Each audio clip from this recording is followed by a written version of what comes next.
So hello मेरे इसके champs, कैसे हो आप लोग। आई होप सभी ठीक हो गए, है ना। तो आज हम लोग क्या पढ़ेंगे। आज हम लोग पढ़ेंगे, हमारा तो अजम्पशन तो कंप्लीट हो चुका है। अब बस अजम्पशन जो है 3 ही है, बस उसके नीचे एक लाइन खींचकर लिखना। आगे आगे हम लोग पढ़ेंगे अभी प्रिंसिपल। पॉइंट नंबर 4 देख के लिखो, बिजनेस एंटिटी प्रिंसिपल। ये बहुत इंपॉर्टेंट टॉपिक है, इसको सुन के ही जाना तुम लोग वीडियो में, नहीं सुन के जाओगे फिर दिक्कत होगा बाद में।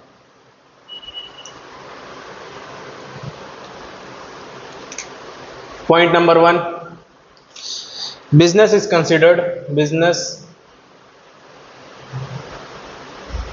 कंसिडर्ड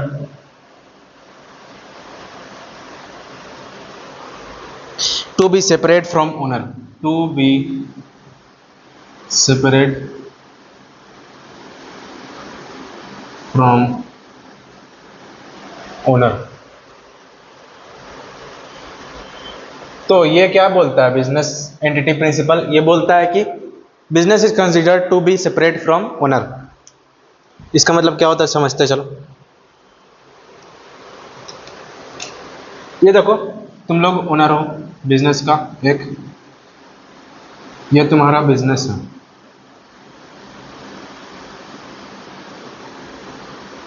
तो ये ओनर जो है अलग है और बिजनेस अलग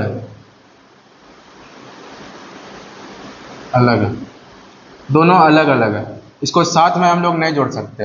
ये ओनर है लेकिन अलग कहलाएगा ये बिजनेस एंटिटी प्रिंसिपल के हिसाब से। अब क्यों जरूरी भी है वो देखते हैं आगे। छोटा सा पॉइंट है, ज्यादा बड़ा नहीं पॉइंट है। Accounting is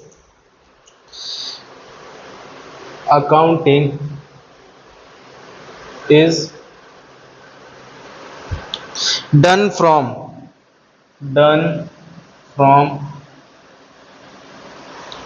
business point of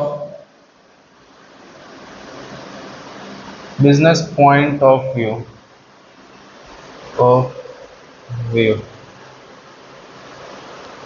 तो accounting is done from business point of view, तो पता ही है, ये बहुत सिंपल सा वर्ड, इसको समझने की कोई ज़रूरत नहीं, मतलब कि ये तो समझ ही में आ रहा देख के। एग्जाम्पल लिखो, एक एग्जाम्पल हम लोग समझते हैं एग्जाम्पल से। कैपिटल इज ट्रीटेड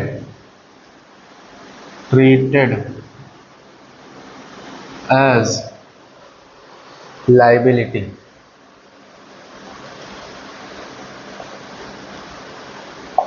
तो ये capital is treated as liability, तो हम लोग इसी से लाइबिलिटी ट्रीट करते हैं। किसको ट्रीट करते हैं लाइबिलिटी ट्रीट? कैपिटल को। तो देखो ये हम है, ये हम लोग है प्रोप्राइटर,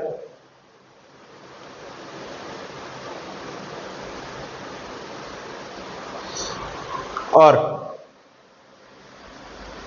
ये है दूसरा आदमी।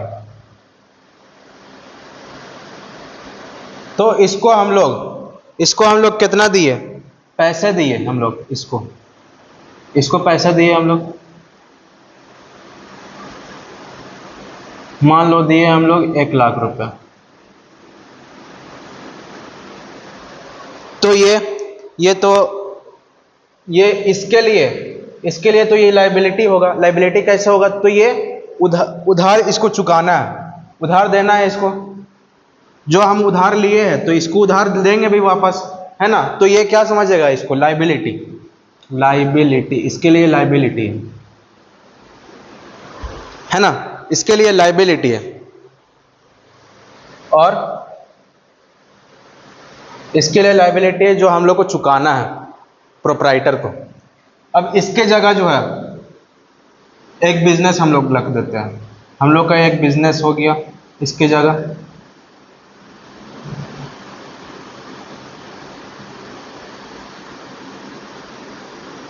ठीक है, बिजनेस हो गया हम लोग का इस जगह। तो ये बिजनेस ऐसे बना लो,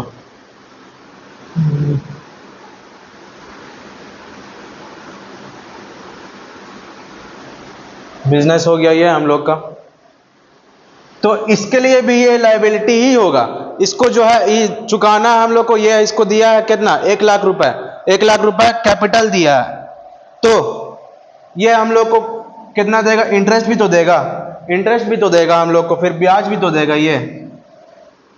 इसके लिए लायबिलिटी है, इसलिए हम लोग बैलेंस शीट में लायबिलिटी के साइड लिखेंगे, लायबिलिटी के साइड लिखेंगे, लायबिलिटी के साथ साइड क्या लिखेंगे, कैपिटल। इसलिए हम लोग लायबिलिटी के साथ लायबिलिटी को लिखेंगे, लायबिलिटी में लिखेंगे कैपिटल। ठीक है, यहाँ तक क्लियर। और ये हम लोग को ब्याज भी देगा। ठीक है, चलो यहाँ तक क्लियर है।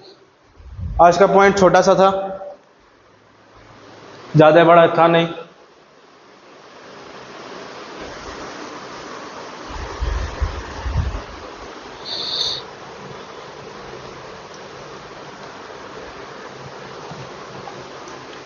फिफ्थ पॉइंट लिख लो, फिफ्थ पॉइंट भी बहुत छोटा।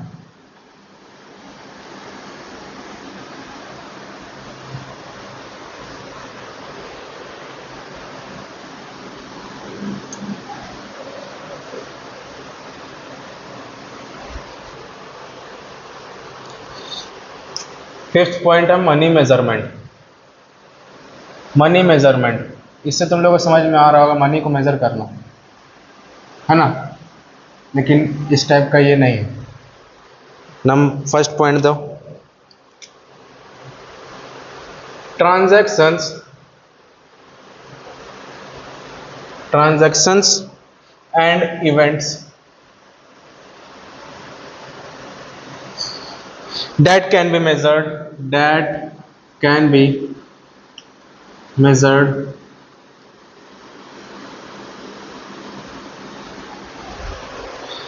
in money terms are recorded.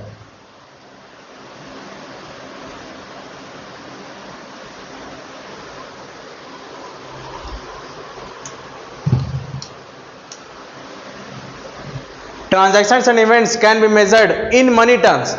In money terms, केवल मनी के टर्म्स, मनी में जो जो हम लोग किए हुए हैं, हम लोग ट्रांजैक्शन या तो इवेंट्स, उसी को सिर्फ रिकॉर्ड करेंगे, उसी को सिर्फ रिकॉर्ड करेंगे। इसका ई पॉइंट का जो है यही मतलब है, सिंपल सा।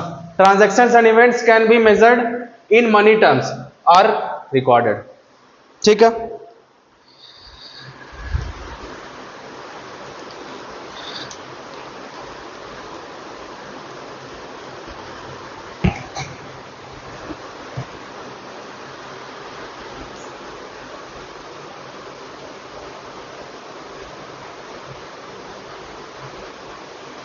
यहां तक क्लियर। आगे हम लोग पॉइंट पढ़ेंगे पीरियोडिसिटी। 6 नंबर पॉइंट रहेगा ये हम लोग का, पीरियोडिसिटी। ये छोटा छोटा पॉइंट जो है बहुत ज्यादा सीखना जरूरी है हम लोग को। छोटा छोटा जो पॉइंट है ये बहुत ज्यादा जरूरी है हम लोग को सीखने के लिए। चलो आज के लिए बस इतना ही। बिजनेस एंटिटी प्रिंसिपल हो गया, मनी मेजरमेंट हो गया। ज़्यादा नहीं हम लोग को पढ़ना, आज थोड़ा थोड़ा करके सीखेंगे, पूरा हम लोग कंप्लीट करेंगे। ठीक है, यहाँ तक क्लियर है, मनी मेजरमेंट तक। बिजनेस एंटिटी प्रिंसिपल भी क्लियर है, नहीं क्लियर? अगर क्लियर हो गया हो तो लाइक कर दो और सब्सक्राइब कर दो चैनल को। चलो तब तक के लिए जय हिंद, जय भारत।